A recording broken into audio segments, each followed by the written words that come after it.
Primera Hora con Arturo Criado.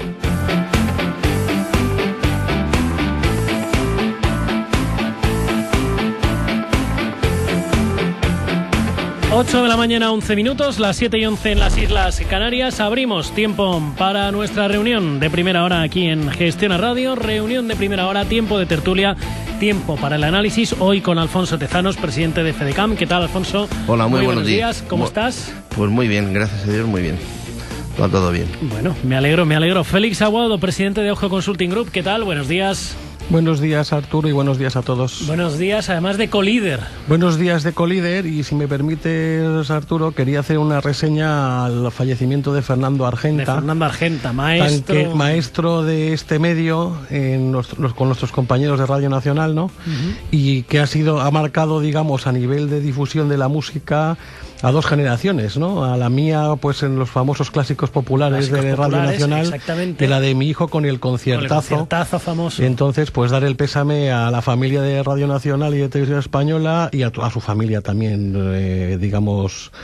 Un cariñosísimo afecto a su familia y también a su familia radiofónica. Exactamente. Porque me consta que en la radio pública, en Radio Nacional, tenía muy buenos amigos. Bueno, señores, vamos a ir entrando en materia, vamos a ir avanzando. Tenemos que empezar hablando de desempleo y sobre todo de esa llamativa sentencia que hemos visto en las últimas horas. Decía yo ahora a las 8 que poco dura la alegría en la casa del pobre, ¿no? Ayer que teníamos a la ministra Báñez, y de hecho hoy la podemos ver en la portada del diario ABC, sacando pecho por los datos de desempleo del mes de noviembre, de las consecuencias positivas que según el gobierno está teniendo para nuestra economía la puesta en marcha de la reforma laboral, y sin embargo justo ese mismo día una juez decidía tumbar la que era la medida estrella de esa reforma laboral, el famoso contrato para emprendedores que permitía tener un año de prueba sin indemnización. Bueno, pues la justicia lo ha echado para atrás, dice que vulnera la Carta Social Europea, que está por encima de cualquier normativa nacional, y que por lo tanto,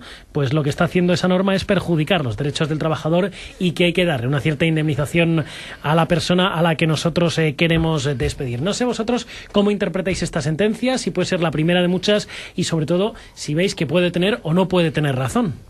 Bueno, yo creo que primero hay que felicitarnos dentro, digamos, de los matices por el dato de desempleo de noviembre, porque es la primera vez desde que esta serie histórica es comparable en que tenemos una reducción del desempleo en el mes de noviembre. Entonces, primero felicitarnos todos por ese dato. Luego la letra pequeña, como tú comentabas antes al hablar del tema de las cotizaciones a la Seguridad Social, tiene otros matices, pero vamos, yo creo que claramente hemos emprendido una cierta senda por lo menos de desaceleración del tema del paro, y que lo que hace falta es que se consolide en los próximos meses, porque yo estoy recibiendo alguna señal que otra por ahí de cierto parón en el consumo o de cierta no recuperación en el consumo. Estamos hablando de empresarios que se dedican a lo que sería gran consumo, alimentación, etcétera. También alguna mala noticia como la desaceleración de la producción industrial que salió hace un par de días, después de muchos meses de crecimiento en esta producción industrial. Y bueno, yo lo que hay que ser un poco prudentes y esperar algún mes más a que se consolide. En cuanto a tu pregunta sobre el tema de la sentencia, pues lógicamente, claro, tú no puedes remover a todo el aparato judicial cada vez que sacas una nueva norma, y yo creo que lo que era la antigua magistratura de trabajo, los tribunales de lo social que se llaman ahora, pues siguen estando anclados un poco en lo que sería la defensa del trabajador a ultranza, con independencia de que cambie una norma, o con independencia de que una empresa de un determinado momento pues defienda sus intereses apelando a esta situación. Me vais a permitir que haga un poco de autopublicidad. En la revista Capital de este mes hemos tenido una conversación con los principales líderes de las patronales de este país. Hemos hablado con Jesús Terciado, el vicepresidente COE, con Mónica de Oriol, hemos hablado también con Fernando Casado, del Consejo Empresarial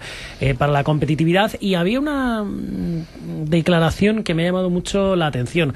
Una de las cosas que nos decía, ¿no? Tenemos un problema con la reforma laboral, pero sobre todo por la interpretación que de la reforma laboral están haciendo los jueces. Dice, tienen una cierta tendencia a facilitar siempre la vida, por decirlo así, no lo decían textual, pero decían, tienden siempre a ponerse del lado del trabajador y nunca del lado de la empresa, y de esa manera es muy difícil que esta reforma laboral, Alfonso, nos decían, pueda tener los efectos que realmente necesita. Bueno, dos cuestiones con respecto a la sentencia esta la magistrada de Barcelona. Bueno, primero es una cuestión puntual. Vamos a ver si efectivamente ese criterio se va ampliando o no se va ampliando, o se hace genérico en el resto de las sentencias. Pero lo que sí que es cierto es que esto viene a confirmar una situación que tú acabas de apuntar ahora mismo, y que es conocedor, de la que somos conocedores todos los empresarios en España desde hace muchísimos años, que yo me había apuntado aquí, la inclinación permanente, que no sé si decir que es una inclinación permanente o es un consentimiento permanente, una protección permanente, una desidia permanente de los magistrados de lo laboral, que tienden siempre a mantener un especial proteccionismo al trabajador, a los derechos del trabajador. Dicho de otra manera, el proceso laboral, curiosamente, es el único proceso, a mi juicio, y soy letrado en ejercicio, donde precisamente la inversión de la prueba suele ser siempre al revés. Es decir, no es un problema como ocurre en todo el resto de los procedimientos, donde todos somos inocentes y que demostrar lo contrario. Aquí siempre suele ser al revés. Por lo tanto, el trabajador, cuando entra a un procedimiento laboral, entra siempre con el criterio casi de ser ya inicialmente vencedor o ganador. Es la empresa la que tiene que acreditar prácticamente casi todo lo que ha hecho el trabajador, o casi todo lo que tiene que hacer él. Dicho esto, una reforma laboral del calado que tuvo el año pasado, que para nosotros los empresarios nos hubiera gustado una reforma todavía más fuerte y más contundente, pero en todo caso sí nos permitió a muchísimas empresas ajustar las plantillas a la realidad económica que se estaba viviendo, y ajustar las plantillas a la realidad financiera y sobre todo de facturación de nuestras empresas y de los gastos que se venían produciendo.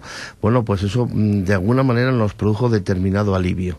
A nosotros, de luego, nos hubiera gustado que la reforma laboral hubiera apuntado más fuerte y que hubiera sido mucho más clara. Lo que pasa es que, bueno, siempre pasa lo mismo. Los gobiernos suelen ser tiquismiquis a la hora de tocar derechos de trabajadores, y como estamos viendo, y ya se están planteando encima de la mesa viejas estructuras Hombre, jurídicas. pero también yo entiendo Sí. la parte del gobierno, ¿no? Es decir, también tenemos que velar por la parte del trabajador, no solamente podemos soltar por la parte de la empresa, Ya, porque pero si no, de esta manera, al final el desempleado, el trabajador, se quedaría como la parte más débil, ¿no, Félix, de toda la cadena Hombre, de pero valor. es que esto es una regla del juego que estaba muy clara desde el punto de vista de lo que es la letra de la ley, en el sentido de que si te acogías a este nuevo contrato, pues lógicamente la idea era de alguna manera promover el emprendimiento y el lanzamiento de nuevas iniciativas empresariales, a cambio de, por supuesto, no acumular esta indemnización durante el primer año.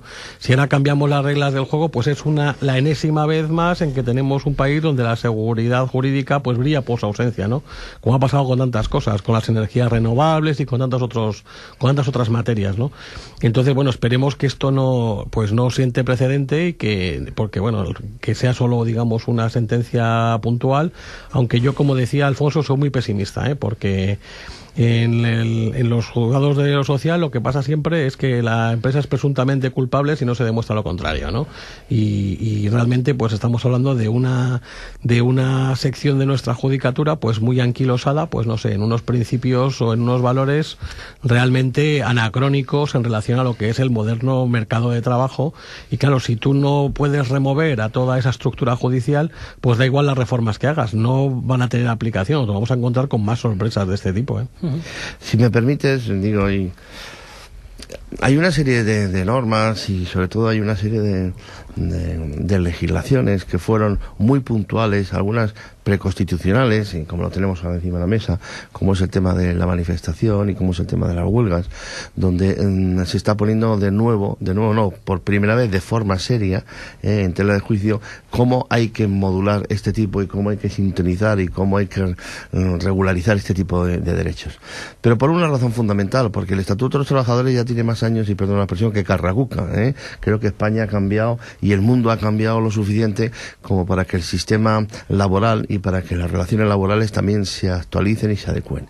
Y cuando decía antes que los gobiernos siempre han sido miedosos y tiquismiquis, es porque parece que tocar los derechos de los trabajadores es casi como tocar casi la carta magna, es como tocar la existencia de Dios. Y al fin y al cabo lo que tenemos ahora mismo es una realidad que o la asumimos o no la asumimos. Es decir, cuando una empresa resulta que factura y puede pagar a 100 trabajadores, pues paga paga sin trabajadores. Y si les puede subir el IPC, pues les sube el IPC. Y se han firmado en España convenios que ya son insostenibles. Convenios que hace unos años se firmaban muy por encima de los IPCs y ahora no se puede hacer. ¿Qué ocurre? Cuando las empresas efectivamente ya no tienen capacidad de sostener esa plantilla, tienen que regularizar esa plantilla. Y ahora parece que es que los trabajadores tienen una especie como derecho in eternum a pertenecer a esa empresa y a seguir cobrando toda la vida. Bueno, pues si las cosas van bien, irán bien para todos, pero si las cosas van mal, irán mal probablemente para todos, incluido para los empresarios, que también han tenido que cerrar muchísimas empresas en estos últimos 5 años. Así que dicho esto, yo creo que todos nos tenemos que poner al día. Y cuando digo ponernos al día, es ponernos al día de verdad. Es decir, si a mí el gobierno me da una herramienta o un instrumento como empresario para hacer un contrato de formación, lo que no es posible es que cuando yo resuelva ese contrato de formación venga un magistrado a regañarme a mí, no al gobierno, a mí como empresario, que he hecho uso de una herramienta que es legal, que la tengo a mi disposición de hacer uso de ese tipo de contrato, y ahora resulta que este magistrado no solamente me regaña, sino que me condena a mí para que económicamente yo asuma las responsabilidades de ese contrato que, según dice ese magistrado, es irregular, fraudulento, no está a la altura de las expectativas de no sé qué historias de Europa.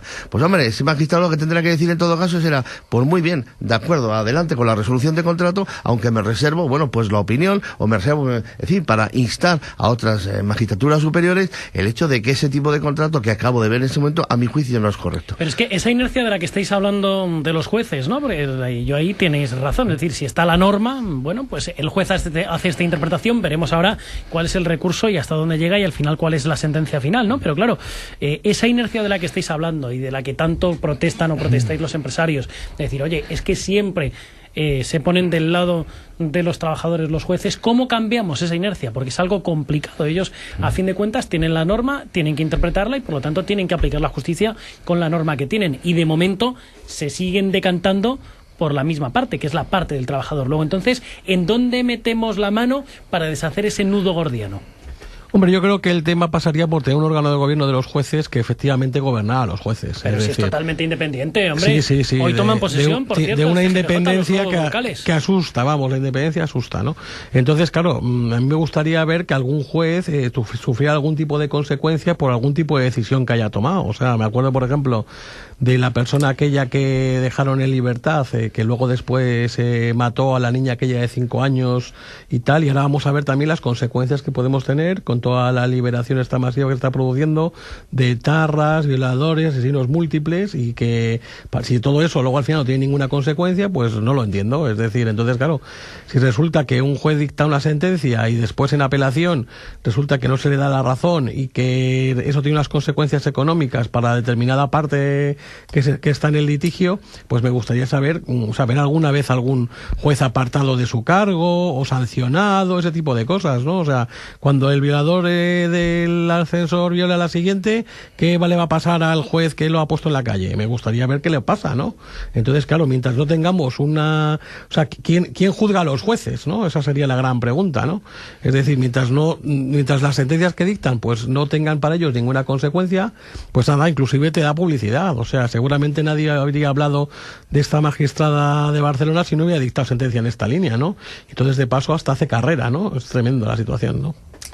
Arturo, si me permite, digo, al margen de lo que has citado ahora mismo con respecto al nombramiento actual de los miembros del Consejo General del Poder Judicial, que si no me confundo son algo así como 3 del PP, 2 del PSOE y luego uno de cada uno del PNV, otro de Convergencia y otro de Izquierda Unida, que hombre, por cierto, Izquierda Unida, los grandes defensores a ultranza de la existencia de la democracia y de la claridad de este país, pues también se sumen a la ignominia que antes además se hacía con determinada discreción. El tema de los nombramientos del Consejo General del Poder Judicial, digamos que se hacía con discreción porque no se quería que se visualizara ni se escenificara ese reparto como si fueran cromos de cómo nos vamos a repartir el sistema del Poder Judicial, es decir, cómo nos vamos a repartir el control de los jueces en este país. Bien, pues dicho esto, ahora nos encontramos que, y creo que hablamos de ello hace 2 semanas, que el actual ministro de Justicia, que era precisamente el mayor defensor a ultranza de la teoría de Montesquieu, pues ahora ha venido y no solamente lo ha elevado a la categoría de público, sino además parece que está orgullosísimo de esta situación.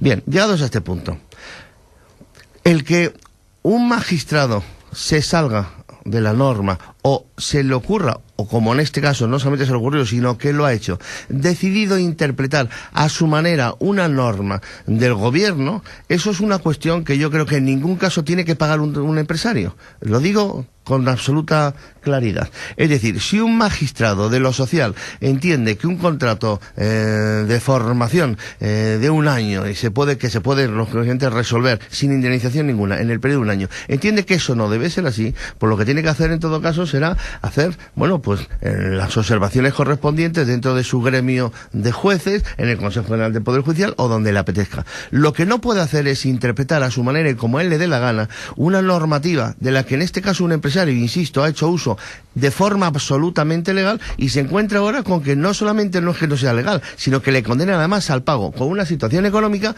que además le debería afectar en todo caso al gobierno. Dicho de otra manera, el juez, si cree que esa normativa es tan mala y es tan horrible para el trabajador y que vulnera tantísimos derechos, pues lógicamente que le devuelva los derechos al trabajador, pero en todo caso la situación económica, las consecuencias económicas, que se las haga responsable a Fátima Báñez. Y ahora si queréis hablamos de Fátima Báñez, que cuando sale este asunto y se le pregunta por este tema, en vez de ponerse en su sitio y exigir el cumplimiento de la ley, no solamente a nosotros, sino también a los jueces y magistrados, dice algo así que no nos preocupemos, que están muy preocupados, ella está muy preocupada por la gente que no trabaja y para que trabajemos. Bueno, mire, usted está preocupada por eso, pero los empresarios ahora mismo sí estamos muy preocupados, porque lo que sí que me da miedo es que el criterio de esta magistrada de Barcelona empieza a extenderse por el resto de los juzgados de España y al final nos encontremos con que todos los empresarios que desde hace un año han venido realizando y formalizando contratos de formación, cuando empiecen a resolverlos ahora mismo, sean condenados no solamente a readmitir a ese trabajador, sino también a indemnizarle y a pagarle con los salarios de tramitación. En fin, estamos ahora los empresarios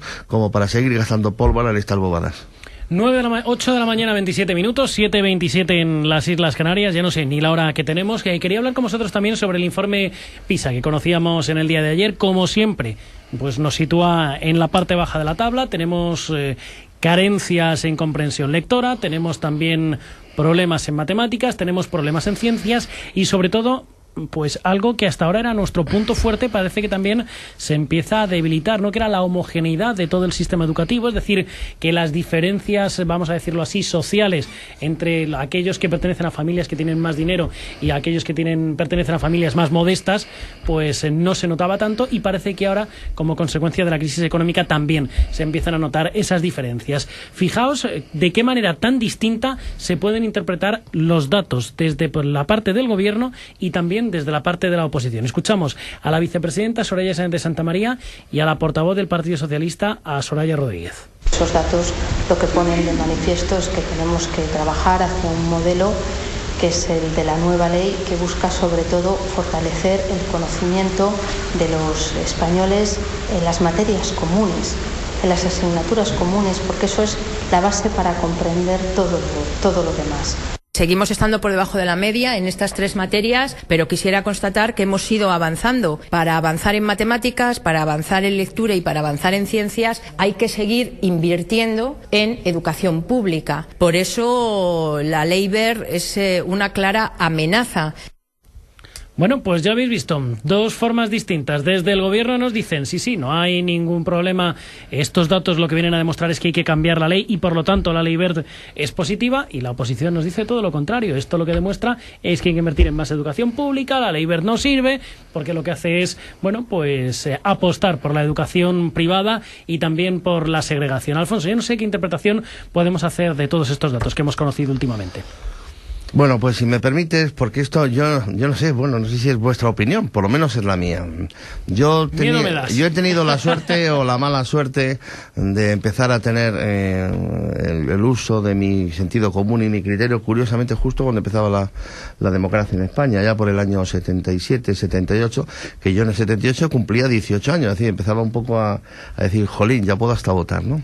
Bien, ¿y qué es lo que ha ocurrido desde ese momento? Pues que parecía que todo lo que estaba anteriormente era todo una porquería, estaba todo muy mal, todo había que cambiarlo y efectivamente se pusieron manos a la obra y muchas cosas se han cambiado bien. Pero si vemos que en el sistema democrático, y me he hecho aquí una pequeña nota, es decir, llegó Felipe González y cambió el sistema de educación de cabo a rabo, de arriba a abajo. Pero llegó inmediatamente luego el señor Aznar y dijo, no, esto no me gusta, lo voy a volver a cambiar entero, y cambió todo el sistema. Pero la norma, creo que recordar, y corregirme si me equivoco, que no llegó a entrar en vigor porque llegó Zapatero y volvió a cambiar la norma entera. Efectivamente, si volvemos a Zapatero, y luego llegó Zapatero, lo volvió a recambiar absolutamente todo, y ahora llega nuevamente el gobierno del señor Rajoy y decide volver a apretar una cosa que se llama, no sé si es la 11 la 11, ni es lanza ni es 11, es la 11. Y ahora resulta que lo que habían hecho los anteriores está todo rematadamente mal y van y lo cambian. Bueno, yo lo que creo que tenemos aquí es un caos y una confusión permanente, y no tenemos ni un puñetero sistema estable de educación. Y al no tener un puñetero sistema estable de educación, pues estamos donde estamos. Pero es que además voy a elevarlo esto a la máxima categoría. Y perdonar, es decir, el problema además de la educación de nuestro país es que además no solamente ya es un problema de troncales o no troncales, es que resulta que las comunidades autónomas, algunas de ellas especialmente Cataluña y el País Vasco, y ahora también últimamente Galicia, se han obcecado de estos últimos 25 años en introducir en la educación de los alumnos y de las personas, es decir, determinadas informaciones referidas a la geografía y referidas a la historia que absolutamente tienen nada que ver con la historia ni real ni de España, ni de Europa, ni del mundo. Es decir, ahora mismo preguntas a un chaval de, no sé, de Cataluña, que dónde nace el río Miño, y no sabe ni dónde está el río Miño, me lo ha apuntado, y cuál es la capital de Rumanía, tampoco la sabe, y qué es la Capilla Sixtina, y seguro que no lo sabe. Ahora le preguntas que dónde está la iglesia de Montserrat y se lo sabe eso de maravilla, y dónde nace el río Ter, y así sucesivamente. Con las icastolas, pues ha pasado exactamente igual, y todo esto estoy hablando estrictamente de educación, que ya no voy a hablar de animaversión, porque precisamente en las icastolas del País Vasco no solamente se ha hecho una educación específica sobre lo bueno y lo magnífico que son los vascos del País Vasco y lo mucho que han tenido que ver en la historia de España, sino que además se ha hecho una educación completa permanentemente de cultura de odio y de agresión con respecto a lo que ellos llaman a un Estado que se llama España, que les tiene permanentemente sometidos y agredidos. Es decir, aquí lo que nos encontramos es precisamente a unos alumnos que son pequeños, que nacen y que se crían y que adquieren unos conocimientos, primero, que ni están a la altura de los conocimientos que deberían tener, y encima y para remate son conocimientos que están absolutamente trastocados, mal metidos y sobre todo enfrentados al sistema. Así que lo que tenemos ahora mismo pues es un problema, y cuando ahora nos tenemos que examinar con el resto de los europeos, pues pasa lo que pasa, que suspendemos, somos muy malos estudiantes, y ahora nadie se echa aquí la culpa. Aquí todos siempre están diciendo, dando discursos genéricos, nos tenemos que juntar, tenemos que pensar, tendríamos que hacer. Hombre, no, llevan 35 años ya de democracia y ya tendríamos que tener un sistema de educación en España lo suficientemente garantista y solvente y serio para que nuestros alumnos dieran la mejor nota de Europa, o por lo menos de las mejores. Hombre, y no estar como estamos. Sobre todo porque los países asiáticos también se han puesto las pilas, y estamos viendo cómo China ha subido bastante también en este ranking. Es decir, que ya hay que empezar a plantearse cuáles son los principales problemas que tiene nuestro modelo educativo y plantearlos de una forma seria. Yo no sé si la solución pasa, como decía ahora, o como insinuaba, o he querido entender eso, Alfonso, por la centralización del modelo educativo, es decir, recuperar las competencias de las comunidades autónomas y que sea el gobierno quien las imponga, o si pasa por más inversión, como nos decían ahora desde el Partido Socialista. Bueno, vamos a ver. Lo primero que habría que decir es que la educación es tan importante que nos jugamos el futuro del país, y que hemos estado jugando durante 20, 25 años, como decía ahora Alfonso, con las cosas de comer de varias generaciones de españoles. Entonces tenemos ahora a unos pobres analfabetos funcionales de 30 años para abajo, con la tasa de desempleo mayor de la historia, y que probablemente van a ser unos parias de la tierra para toda su vida, porque no les hemos sido capaces de dotar de la educación necesaria. ¿No tenemos la generación más preparada de la historia? Sí, sobre todo para las filas del INEM, es donde más preparados están. Entonces, ¿esto qué pasa? Pues que esto tiene que ser una política de Estado, como es la política exterior, la política de defensa, la política antiterrorista. Es decir, no puede estar al albur de las ocurrencias, caprichos o criterios del presidente X o del ministro Y, sino que debe ser una cosa que hay que darle una continuidad. Entonces, primera cosa, pasar del amiguismo, o sea, todos somos amiguitos y nos llevamos bien en el cole y qué guay, y el niño pasa siempre, a la cultura del esfuerzo. Es decir, estudiar cuesta, es el trabajo de nuestros chicos y de nuestros niños y de nuestros jóvenes, y hay que formarse para el futuro. Punto número 1. Punto número 2, las cosas cuestan lo que valen. Es decir, no esto de las becas para todos, yo estudio lo que me da la gana, con independencia de que luego haya oferta o no en el mercado de trabajo para esa titulación, pues no. Las cosas valen lo que valen, y entonces el que pueda pagarse los fenómenos fenomenal, y el que no, si consigue un rendimiento académico, se le pagará, y si no, pues que se dedique a otra cosa. En tercer lugar, la formación profesional hay que potenciarla, o sea, también hace falta zapateros, fontaneros, comerciantes, etcétera, etcétera. No todo va a ser el clásico arquitecto. Problema de la titulitis que hemos tenido en este Efectivamente. No nos olvidemos. Y por último, hay que mejorar continuamente la formación del profesorado. O sea, han salido por ahí unos test que se han hecho a maestros, por ejemplo, la Comunidad de Madrid, donde Ávila tenía playa y cosas por el estilo, ¿no? Entonces dices, bueno, pues en qué manos de quién estamos, ¿no? Yo siempre digo lo mismo. Yo me acuerdo cuando era pequeño, estábamos 43 en clase, yo no tengo ningún tipo de trauma, creo que la formación que recibíamos era mucho mejor. Con 6 años sabíamos leer de corrido, que ahora ves a los niños de primera comunión con 8 y 9 años y no saben leer, y si no sabes leer, pues no puedes no puedes introducir el conocimiento, no puedes entender ni nada por el estilo. De todas maneras, en lo que estáis diciendo, y hay algo que me llama la atención, y siempre lo saco a relucir porque siempre nos pasa lo mismo. Cuando hablamos de educación, hablamos del gobierno, hablamos de los alumnos, hablamos de los profesores, de los colegios, pero nunca nadie habla del papel que tienen que jugar los padres. Y creo que en todo esto los padres tienen un punto fundamental. Totalmente. Donde también tienen parte de la culpa. Totalmente. Han delegado es decir, en el sistema no podemos educativo. Olvidarnos del papel de la familia. Totalmente. Los padres han delegado, o hemos delegado en buena parte en el sistema educativo, la educación de nuestros hijos, cuando debe ser justamente al contrario. La educación debe depender de los padres, debe de recibirse en casa, y nosotros estamos hablando de conocimientos y de otras muchas cosas, de normas de urbanidad, como se llamaba antiguamente, que ahora está tan de modé, este tipo de nombres, y lo que quería decir es que lógicamente hay que unificar contenidos, y que encima lo del tema de la inversión en educación que decía la portavoz del Partido Socialista, resulta que nos hemos gastado casi un 70% en gasto corriente más desde la transferencia de la educación a las comunidades autónomas en 2002, que es casi un 40% en términos reales, o sea, en términos descontada la inflación, deflactados. Entonces, invertir más, ha invertido un porrón más, con el tema de la descentralización administrativa de la educación, sin conseguir objetivos. Entonces yo creo que eso ha sido un error, y que hay que volver a centralizar lo que es el sistema educativo. Alfonso. ¿Los padres tienen mucha culpa? Sí. Los padres tenemos mucha culpa porque tendemos a pensar que los colegios están para educar a nuestros hijos, y los colegios no están para educar a nuestros hijos. Es que es al revés. Son las familias y los padres los que tenemos que educar a nuestros hijos. Los colegios están para darles formación y enseñanza y cultura. ¿Qué ocurre? Que en la mayoría de los casos somos padres que hemos vivido en estos últimos 20 años pues con una determinada solvencia económica, hemos vivido la teoría del bienestar, y lo que queríamos era ser felices, salir de vacaciones y pasarlo bien. La disciplina que nuestros padres, que yo recuerdo de mis padres, que aplicaban con nosotros, ahora prácticamente es impensable. Que un padre te suelte una torta o te dé 3 azotes en un restaurante porque resulta que estás saltando por encima de las mesas, pues no solamente no es aplaudido por el resto de los comensales, sino que siempre llegará alguien que se levantara y te regañara para decirte que cómo usted ha podido ponerle la mano encima a su hijo, y es capaz hasta de denunciarte. Llegados a ese punto, llegamos a puntos como es el tema del especial proteccionismo de los menores, y al final hemos acabado con una ley de menores que ya no vamos a hablar de ella ahora, porque si no tendríamos que usar toda la mañana.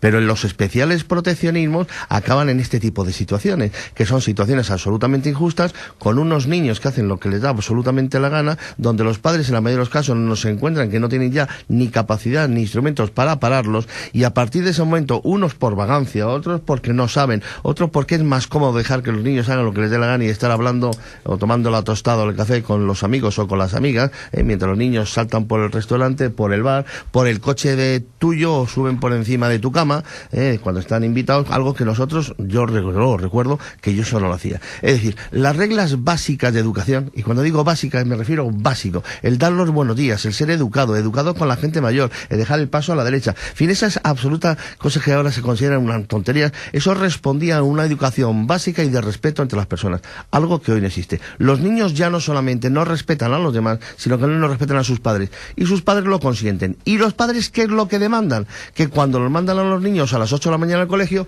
quieren que a las 5 de la tarde vengan cuando eso no solamente no es así, sino que el niño está esperando llegar a casa de los padres para hacer lo que le da la gana.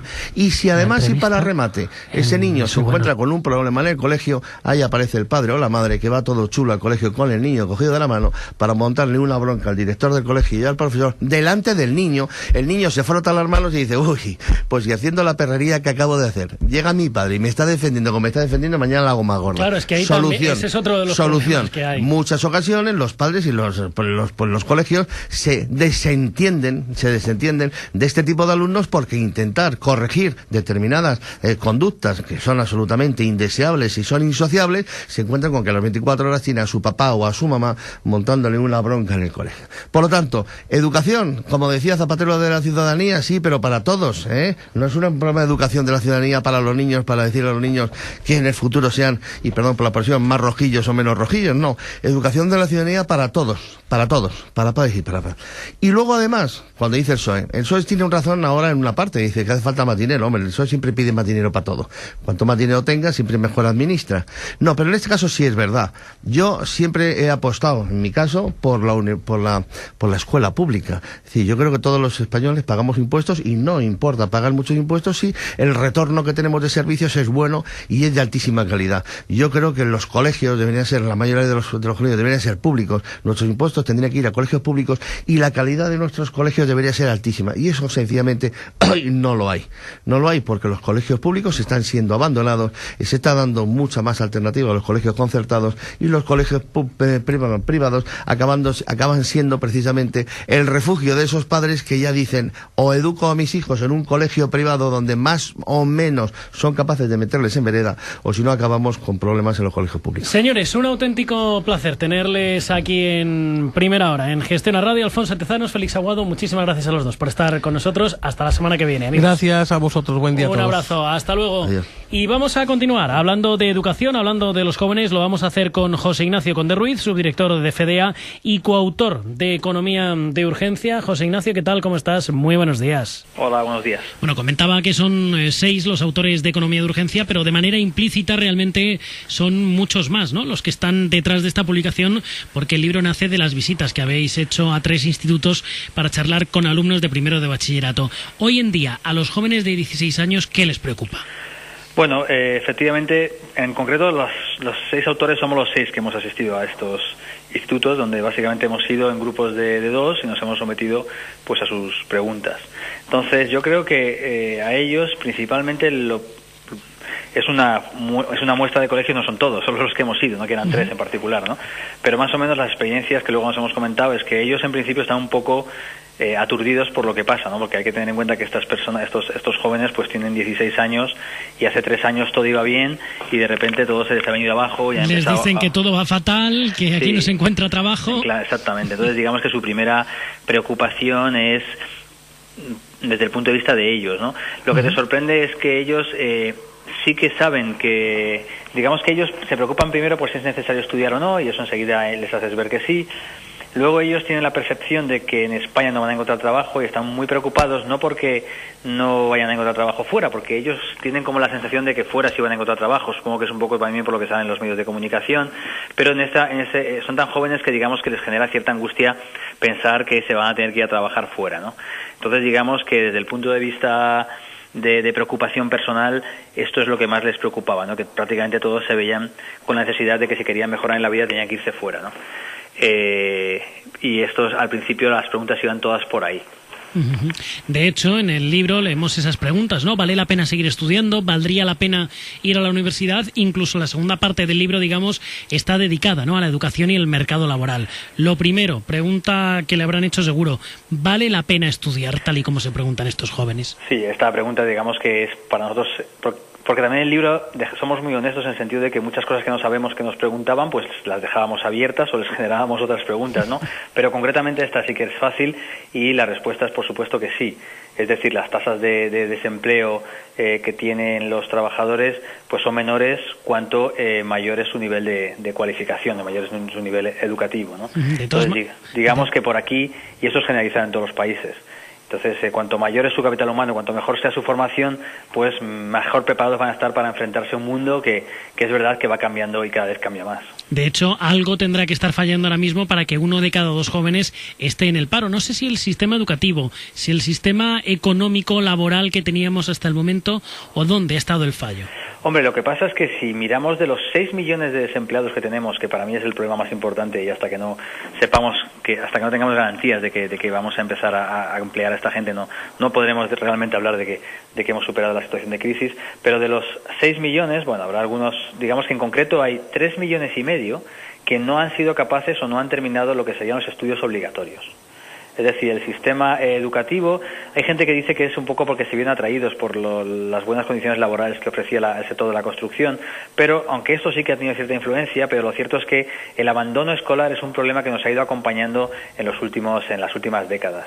Es decir, somos un país que tiene muchos universitarios, aproximadamente de las nuevas cohortes que se incorporan, el 40% son universitarios, pero también hay muchos que abandonan con abandono prematuro de los estudios, cerca de un 30%. 30%. Entonces, digamos que lo que le falta a la estructura educativa en comparación con países como Alemania, donde hay menos universitarios, sería una buena formación profesional, por así decir. O sea, nos faltan, digamos, profesionales, nos faltan ese nivel de cualificación que a veces se puede adquirir en los institutos con la formación profesional, y a veces lo que se llama y se ha puesto de moda la formación dual, que es la formación en el centro de trabajo. De hecho, abordan ustedes también la fuga de cerebros de los jóvenes cualificados que se marchan de nuestro país y asegura que volverán y serán los reyes. ¿Está usted convencido de que va a ser relativamente fácil volver a traer todo ese talento? Digamos que la expresión venía un poco por levantarles un poco la moral, porque digamos que es verdad que durante todas estas charlas ellos se veían, como decía, como que sí iban a tener que ir fuera, y al ser tan jóvenes lo veían como un problema gordo, porque yo creo que para ellos todavía abandonar el hogar y encima tener que irse a otro país, pues es una cosa que tenía cierta angustia. Entonces, un poco lo que les decíamos en estas reuniones es que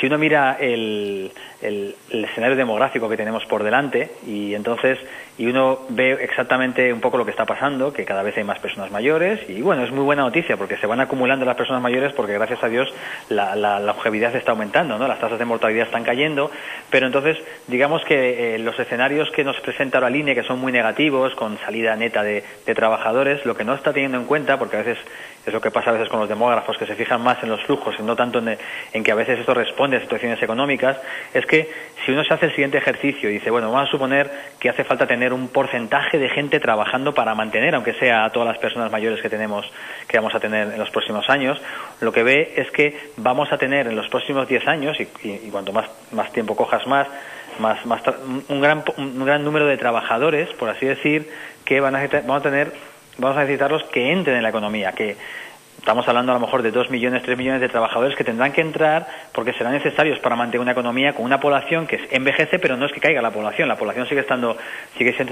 no cae, pero lo que ocurre es que los trabajos son cada vez más mayores. Entonces digamos que la idea es que en un futuro, y no muy lejano, cuando el envejecimiento empiece a actuar, digamos que España va a ser un atractivo para entrar nuevamente. Entonces, si no son ellos, será porque no quieren volver, porque ellos serán los primeros candidatos que, si ellos lo desean, pues porque hablan el idioma, porque conocen el país, porque saben perfectamente, están más al tanto de lo que ocurre, digamos que al menos tendrán la posibilidad de volver. Claro, si al final ellos prefieren quedarse fuera porque las condiciones laborales que les plantean en otros países o porque su situación personal allí es mejor, entonces digamos que ya no habrá que preocuparse por ellos, sí por nosotros, pero no por ellos, porque si no quieren regresar porque están mejor allí, pues estarán mejor. Y hablemos del enchufismo en el sistema educativo, en la política, del enchufismo como una manera de corrupción, y de hecho lanzan ustedes una pregunta: ¿por qué es tan común en el sistema económico contemporáneo? Así que le devuelvo la pelota, ¿por qué? Digamos que lo que decimos aquí es que al final en economía son importantes los incentivos. Entonces, lo que ocurre muchas veces, en concreto, pues a lo mejor en el sector universitario, donde yo trabajo, pues que muchas veces digamos que las promociones que se generan, a lo mejor, o incluso los sueldos que se pagan, no responden a la productividad. En el sector privado es más difícil que esto ocurra, aunque también puede ocurrir en algunos sectores, pero cuando tú estás pagando a todo el mundo por igual y además los criterios de selección no son digamos muy meritocráticos, pues puedes tener estos problemas de enchufismo, y esto genera problemas, pues que hace que algunas cosas funcionen mal. Es decir, si a mí me pagan lo mismo tanto si doy buenas clases como si las doy malas, o si investigo bien como si investigo mal, pues digamos que tendré un incentivo. ¿Para qué voy a hacer un sobreesfuerzo si al final me van a pagar lo mismo, no? Entonces siempre usamos también en el como te diría, en el libro, pues ejemplos del fútbol, porque digamos que el fútbol es un buen como todo el mundo opina de fútbol, pues a veces explicar las Todos cosas... somos seleccionadores, ¿no? Claro, exactamente, y todo el mundo se interesa por el fútbol, pues a veces ejemplos en el fútbol se entienden mejor, ¿no?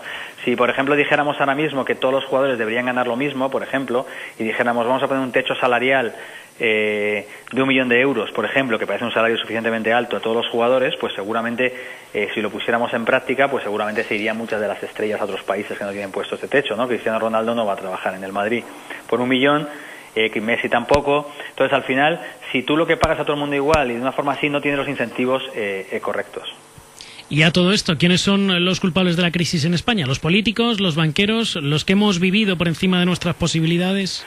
Digamos que esa frase no es muy acertada, la de que no ha vivido por encima de sus posibilidades, porque digamos que a veces se usa pues para ver que hay gente que compró una casa sin podérsela permitir, pero claro, supongo que él cuando fue a pedir el crédito para pedir la casa, pues de alguna forma él pensaba que sí, le iba a poder pagar, ¿no? O sea, ¿a quién?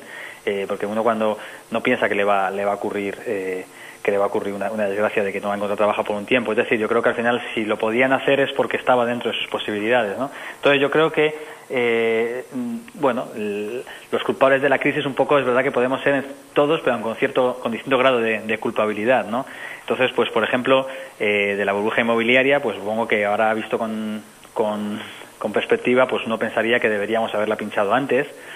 Con el tema fiscal, pues yo creo que es claro que hemos tenido un sistema impositivo que recaudaba muy bien bajo una burbuja inmobiliaria, y el problema no fue recaudar muy bien durante esa burbuja inmobiliaria, cuanto mejor recaudemos mejor, sino comprometernos a unos gastos que al final eran permanentes mientras que los ingresos se iban a desplomar cuando se pinchara la burbuja, y así, etcétera, etcétera, ¿no? Ustedes tienen también el blog Nada es Gratis, que dio origen a su anterior libro. En esa idea insisten en este libro también, ¿no? Que es en la de que todo cuesta, los hospitales, las carreteras, las prestaciones. ¿Ha acabado la crisis con el estado del bienestar? Digamos que el problema es otro, digamos que en el libro, y eso es los economistas solo tenemos algo que decir cuando los recursos son escasos, es decir, si un bien es gratis, por así decir, pues el economista no tiene nada que decir. Infinito, ¿no? Además. Claro, entonces un economista no tiene nada que decir, es gratis porque todo el mundo lo use como pueda, etcétera, ¿no? Entonces el problema que hay aquí es que, y es una cosa que hacemos ver, es que las cosas no son gratis, es decir, y cuando estemos hablando, pues tenemos que tener en cuenta que las cosas cuestan. Y que si tú quieres hacer algo, tienes que tener en cuenta que ese gasto tiene que ser similar a los ingresos que tú vas a obtener, ¿no? Entonces, un poco la reflexión que hacemos aquí es que nosotros tenemos ahora mismo, para que los oyentes hagan una idea, el Estado español recauda el 37% de impuestos sobre PIB. Esto quiere decir que por cada 100 euros que producimos, el Estado recauda 37. Pero el gasto, en cambio, pues ahora mismo está en el 45%. 45%... es decir, de cada 100 euros gastamos 45. Entonces este es un desajuste, 37 frente a 45, cuando además sabemos que el 45 va a aumentar con el envejecimiento. Entonces esto es insostenible, pero esto no es acabar con el estado del bienestar, es que lo que no puedes pretender es tener un estado del bienestar que no tiene suficientes recursos para pagarlo. Entonces lo que hay que hacer entender a la gente, yo creo que este es el debate que nos tendríamos que plantear, es decir, si queremos pagar pocos impuestos, o solo un 37%, que es de los más bajos de una presión fiscal de las más bajas de Europa, pues no nos podemos permitir un estado del bienestar con la educación pública y la sanidad pública. Entonces digamos que eso es como pretender tener un impuesto, un estado del bienestar a la europea, que tiene todos los servicios básicos como yo creo que los ciudadanos desean, pagando los impuestos que se pagan en Estados Unidos. Claro, en Estados Unidos se pagan menos impuestos porque no tiene este estado del bienestar.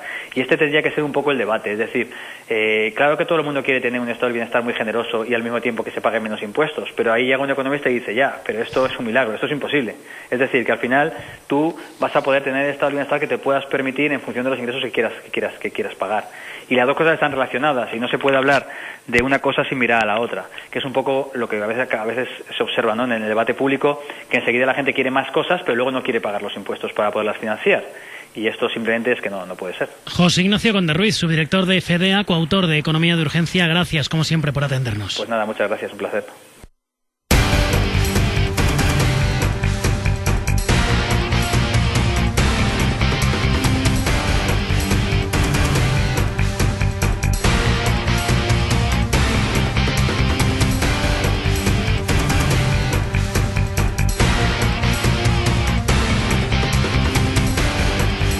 En 7 minutos vamos a llegar a las 9 de la mañana, a las 8 en Canarias. La prima de riesgo baja en la apertura hasta los 240 puntos básicos con el bono español a 10 años en el 4,13%.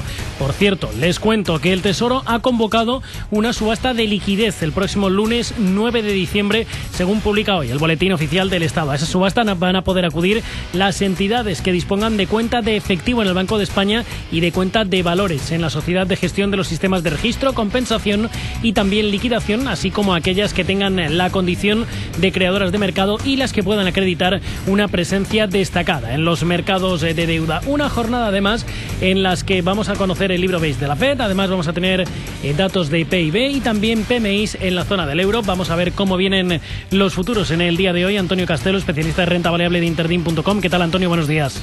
Hola, buenos días, Arturo. ¿Qué tal? Muy bien, aquí estamos. ¿Cómo vienen los futuros? Los futuros vienen rebotando en Europa después de las bajadas de estos últimos días, especialmente de ayer. Bueno, parece que con consistencia y bueno, pues previsiblemente hoy deberíamos de tener una sesión de recuperación. Bueno, hemos vuelto a la situación vivida hace algunas semanas, cuando los mercados estaban muy pendientes de las decisiones de los bancos centrales, muy dependientes también en los últimos tiempos pues de los datos indicadores macro, ¿no?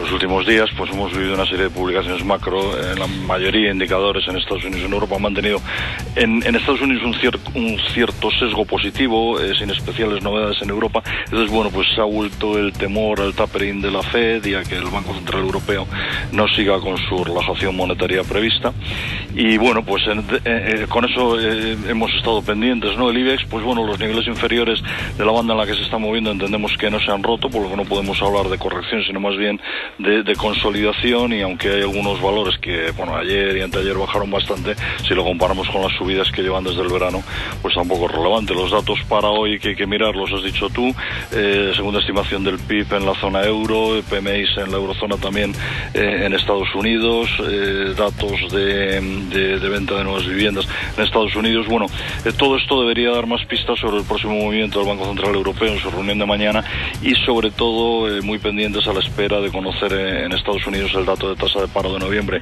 que se publicará el viernes y que será muy importante para determinar la política monetaria que pueda seguir la FED. Y en el ámbito corporativo, pues hoy... En 10 segundos. Nada más, sí, los datos de tráfico aéreo de IAG quedará a las 4 de la tarde, lo más relevante que vemos. Pues estaremos muy atentos a todos estos datos. Antonio Castela, gracias como siempre por estar con nosotros.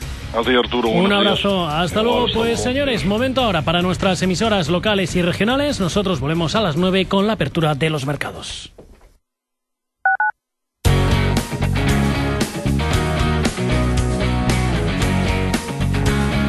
Estás escuchando Gestiona Radio y gestionaradio.com. Salir ganando.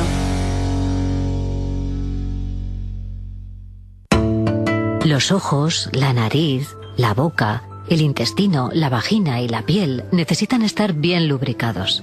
Evita las molestias generadas por la sequedad de las mucosas y de la piel con Oleomega 7, el complemento natural que te ayudará a conseguirlo. Oleomega 7, de Laboratorios Mundo Natural. De venta en farmacias, herbolarios y también en parafarmaciamundonatural.es. Mundo Natural. El mundo que estabas buscando. Restaurante Nuevo Hotel. Cocina de mercado con carta de picoteo y una amplia selección de mariscos, junto a guisos, arroces, pescados de anzuelo y carnes rojas. Ambiente elegante y cosmopolita en pleno barrio de Salamanca. Calle Claudio Cuello 71. Teléfono 91 431 67 70. Una recomendación del programa gastronómico Mesa y Descanso. ¿Quiere adquirir los productos del Dr. Valverde y no sabe cómo? En casmasalud.com se los enviamos a casa. Recuerde, casmasalud.com 957 162 415 957 162 415. casmasalud.com. Aprende a cuidarte. Aquí hay algo especial, chaval. El barco fantasma de Monsters y Zombies. Construye piratas, construye su barco fantasma con trampas secretas. Y lucha encubierta contra esqueletos vivientes. Jugar y construir, divierte del doble con el barco fantasma de Monsters y Zombies. De Zamoclick. Si cuando eras niño tu vida se regía únicamente por dos leyes, la ley de la botella, el que la tira va por ella, o por la ley del vaso, el que la tira no hace caso, entonces necesitas un plan. Un plan de pensiones Bankia, adaptado a ti y en las mejores condiciones. Infórmate en tu oficina Bankia. Le esperamos en la clínica del Dr. Isidro Sánchez, especializada en medicina biológica, antienvejecimiento y equilibrio emocional. Estamos en la calle Pensamiento 27, teléfono 91 579 4935. 91 579 4935. Abertis gestiona eficazmente infraestructuras en todo el mundo. Rigor, exigencia y responsabilidad para que autopistas, telecomunicaciones y aeropuertos sirvan a la movilidad y a la comunicación. Abertis, infraestructuras que funcionan.